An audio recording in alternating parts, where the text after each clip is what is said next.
Miaka mitatu mwenye shamba alisubiri matunda kutoka kwa mtini. Ajabu na la kushangaza, hapakuwepo na hata tunda moja. Kwa ghadhabu nyingi aliamuru ukatwe mti usiozaa, lakini mjakazi wake alimsihi, tupe muda japo kidogo. Miaka mitatu mwenye shamba alisubiri matunda kutoka kwa mtini. Ajabu na la kushangaza, hapakuwepo na hata tunda moja.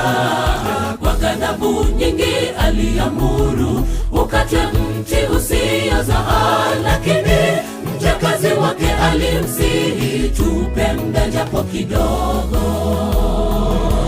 Shoka limewekwa tayari kwenye shina la mti usiozaa, likingoja amri ya mwenye shamba ukatwe mti usiozaa.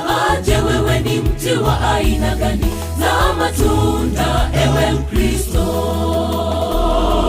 Shoka limewekwa tayari kwenye shina la mti usiozaa, likingoja amri ya mwenye shamba ukatwe mti usiozaa. Je, wewe ni mti wa aina gani?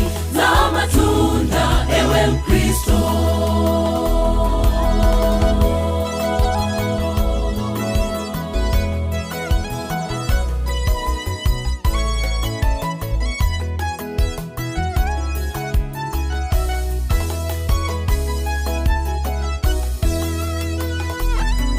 Ni mwenye huruma, ni mvumilivu, akupa nafasi nyingine tena. Ewe Mkristo uliyeziacha njia zake, ujirudi sasa. Ghadhabu ya Mungu isije kuwaka juu yako wewe. Roho wake Mungu akuneneapo, urudi kwake Mungu. Ni mwenye huruma, ni mvumilivu, akupa nafasi nyingine tena.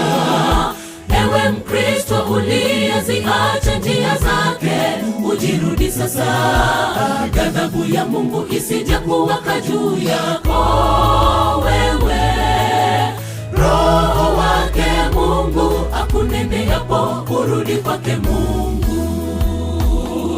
Shoka limewekwa tayari kwenye shina la mti usiozaa, likingoja amri ya mwenye shamba ukatwe mti usiozaa. Je, wewe ni mti wa aina gani? Zaa matunda ewe Mkristo.